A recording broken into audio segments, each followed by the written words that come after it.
Coming to Canada soon? Be prepared with these 10 words that you'll only hear in Canada. Welcome to Canadian Culture Club. Here we talk about all things Canadian culture, daily life, work, education, travel, all the things about Canada so that you can prepare for your upcoming move or your trip to the Great White North, another name for Canada. Today we have a really great episode about 10 words you'll usually only hear in Canada from sea to sea to sea. Most of them go across the whole country, but you might discover that some are regional. We'll have to see. I know for sure that I'm familiar with all of these words as someone who lives in Ontario. So at the very least, I know you're covered there, but I believe most of these words are heard equally commonly across all of the provinces and territories. So let's dive in. Oh, before we do, make sure that you've hit the subscribe button and hit the notification bell so that you never miss an episode. We have amazing content about Canada coming up, so make sure that you don't miss any of it with that notification bell. Word number 1, Tuque. I have decided on YouTube to put the 3 different spellings below because there are 3 different ways you could spell Tuque. I prefer the one that you're going to see first with a lot of U's in it. The Canadian Encyclopedia had a really good definition of toque that I'm just going to read for you. So they say in Canada, a toque refers to a warm knitted cap or hat. It's traditionally made of wool and usually worn in winter. So other places in the English-speaking world usually call this type of hat a beanie.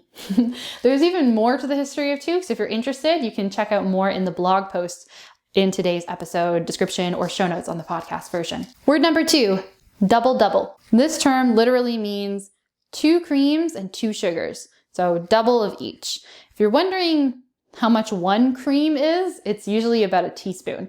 So 2 creams would be 2 teaspoons, double double would have 2 teaspoons of cream and 2 sugar cubes. Of course, they probably don't literally use teaspoons and sugar cubes behind the counter, but that's what it's based on. So you'll usually ask for a double double at the very important Canadian chain of bake shop / restaurant / coffee shop, Tim Hortons. That's really where the term double double comes from. However, most coffee shops in Canada know what you mean when you say double double, so you could get away with saying a double double at other places. But usually we're talking about Tim Hortons, and it would almost be a little bit weird if you ordered from Tim Hortons by saying 2 cream, 2 sugar.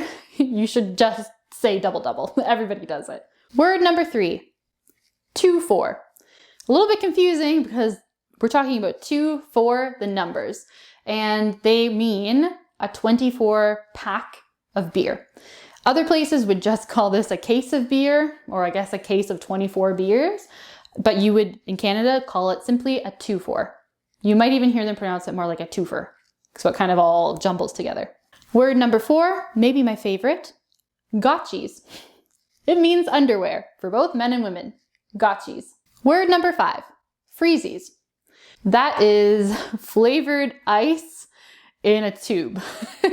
So most places call these things like, I think ice pops or ices are some of the terms I've seen, but in Canada, they're just Freezies. So if you're on YouTube, you'll definitely be seeing a photo of Freezies right now, so you know what I mean by flavored ice in a tube. If you're on the podcast version, this is one of the reasons why you should also check out the YouTube channel. So that way you can see crazy descriptions like this in a way that makes more sense. So a really common brand of Freezies that you'll see in Canada are Mr. Freeze, perfectly named. Word number 6, giver. This imperative word, meaning it's more of a command than anything else, is used to encourage someone to try really hard. It probably comes from the phrase to give something your all. Giver. To give you an example, a hockey coach might yell to a player on the ice, giver. Feels weird coming out of my mouth without hockey in front of me, but giver. It's supposed to be kind of encouraging, like an encouraging command to try really hard. Word number 7, washroom. This is a really useful word to know. A lot of Canadians, I think, don't realize this is a Canadian word until we go to the United States or another English-speaking country that has never heard of it before. So a washroom is the Canadian way of talking about a room that has a toilet and a sink in it. So you can also use it to refer to a bathroom that has like a bath or a shower, but a washroom is literally just like the room that has the toilet. So in the UK, I believe they will call that room, the whole room, the toilet For me, the toilet is the thing that you sit on in the room, and the room is called a washroom. It's up to you if you want to call a bathroom a washroom, a room that actually has a bath. You can still call it a washroom. It's totally up to you. Probably a good equivalent in the United States would be the term restroom, because the restroom to me sounds like it doesn't have a bath. So I guess more literally, that's a good equivalent of washroom. But even if it has a bathtub in it, a Canadian could call it a washroom. No big deal. And that's usually what we say. We don't usually say restroom. We never say toilet to talk about the whole room. We almost always say washroom. Word number 8. This is a fun one. Loonie. A loonie is the name of Canada's classic $1 coin. And it's called that because it has a picture on it of a very Canadian bird called the loon. So it's the loonie. Word number 9 is Toonie. So a toonie is the Canadian $2 coin, and it's called that because it has the sound 2, like the number 2 in it, and it rhymes with loony. So it's a toonie.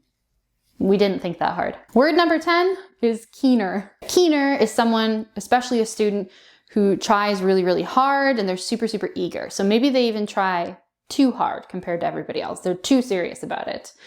Maybe in other countries you could use the term teacher's pet or nerd. They're not exactly the same thing because we also use these words in Canadian English, but a keener is someone who's really keen and eager, particularly in school. They do extra stuff they don't have to do.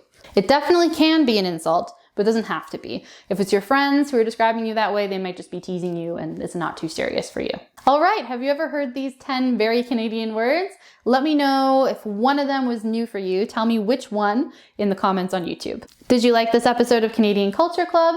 If so, please give it a thumbs up and consider subscribing and hit the notification bell below on YouTube so that way you do not miss the next episode. We talk about gazillions of different Canadian topics, and if you have a request for something you'd like to learn about in the world of work, education, travel, all things Canadian, then please put that request in the comments below. Thanks for stopping by Canadian Culture Club, and I'll see you next time, eh?